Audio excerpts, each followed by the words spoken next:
اچھا، اب ایک عام سی بات، عام لوگ یہی سمجھتے ہیں کہ یہ قرآن عربی میں ہے. اے اللہ، عربی میں ہے، اگر انگلش میں ہوتا، کوئی انگلش والا بندہ کہے کہ انگلش میں ہوتا تو کیا کرتے ہم پیش کر دیتے. یا کوئی اور اس میں ایسا ہوتا کہ بھائی کسی اور زبان میں ہوتا تو پیش کر دیتے. تو خدائے منان نے کہا ہے کہ کوئی بات نہیں ہے، ٹھیک ہے آپ کی زبان میں نہیں ہے، لیکن آپ مدد تو لے سکتے ہیں نا. آپ اپنا آئیڈیا دیں اور سب کو، عربوں کو اکٹھا کر لیں، ساروں کو اکٹھا کر لیں جن سے ممکن ہے.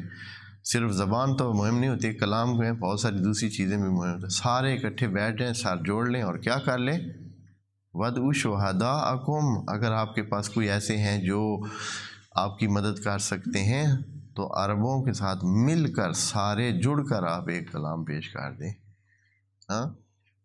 ضروری نہیں ہے کہ آپ بھائی ہم بہت سارے لوگ کہیں گے کہ ہم پڑھے ہوئے نہیں ہیں، تو آپ پڑھے لکھوں سے مدد لے لیں،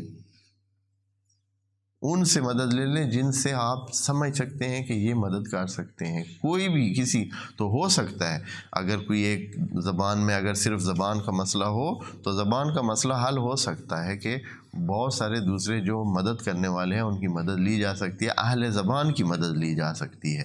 تو فرماتے ہیں وَدْعُوا شُهَدَاءَكُمْ مِن دُونِ اللَّهِ، اللہ سے ہٹ کر، صرف اللہ کی مدد نہ لیں، باقی جس کی مرضی ہے مدد لے لیں. من دون اللہ، اللہ سے ہٹ کر کسی کی بھی مدد لینا چاہیں آپ لے لیں.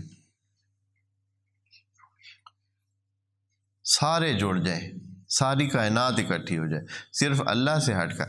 اللہ نے کلام دیا ہے تو اللہ سے ہٹ کر کوئی بھی آپ مدد لینا چاہیں، زمانے کے لحاظ سے، مکان کے لحاظ سے، انسانوں کے لحاظ سے، چاہے اس زمانے میں چاہے اگلے زمانے میں، چاہے اس جگہ چاہے کسی اور جگہ، چاہے ان انسانوں سے چاہے دوسرے انسانوں سے.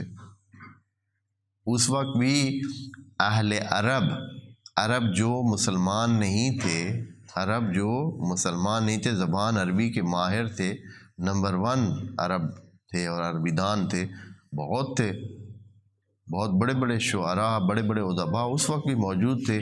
تو وہ بھی یہ کہ کلام الہی جیسا کلام پیش کرنے کی کئیوں نے کوشش بھی کیا، یہ نہیں کہ بالکل کوشش نہیں کی، کئیوں نے کوشش کی، اور پھر جو کلام انہوں نے پیش کیا خود بھی اس پہ ہنس کے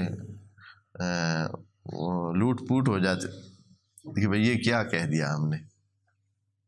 کئی کلام ایسے موجود ہیں جو بعض لوگوں نے کوشش کی ہے تو ان پر باقی سب لوگوں کی ہنسی نہیں رکتی تھی، ایک لطیفے قسم کی ٹائپ چیزیں بن گئی ہیں جو انہوں نے پیش کی.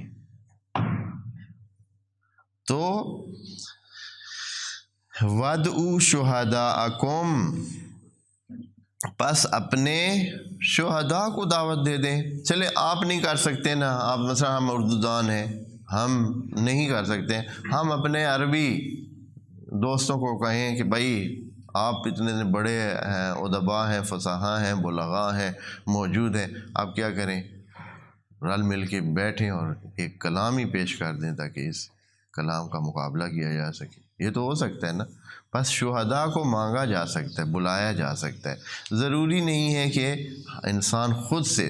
بس اللہ نے یہ چیلنج کسی ایک انسان کو یا کسی ایک زمانے کے لیے کہ بھائی اب ہے اور بعد میں نہیں ہوگا، نہیں، آپ اکٹھا کر لیں، کچھ ایفرٹ پہلے کر لیں، پھر کچھ باقی بعد والوں کے لیے رکھ لیں کہ بعد میں جو آئیں گے وہ باقی اس کا حصہ ڈال دیں، کسی طرح کچھ بنا کے دکھائیں.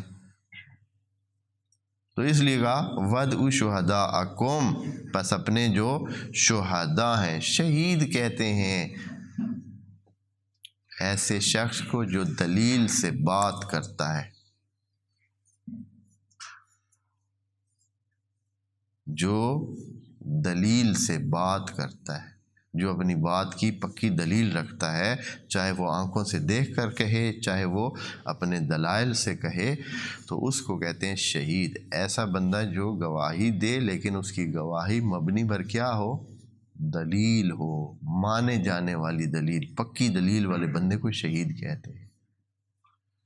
تو یہ جو شہداء ہوتے ہیں یا شہید کہتے ہیں، یہ بھی اسی وجہ سے کہ اب ان کے پاس کیا ہو گیا ہے، وہ دلائل کے ساتھ اپنی آخرت کو بنا چکے ہیں، دلائل کے ساتھ اپنی آخرت کو کیا کر چکے ہیں، بنا چکے ہیں۔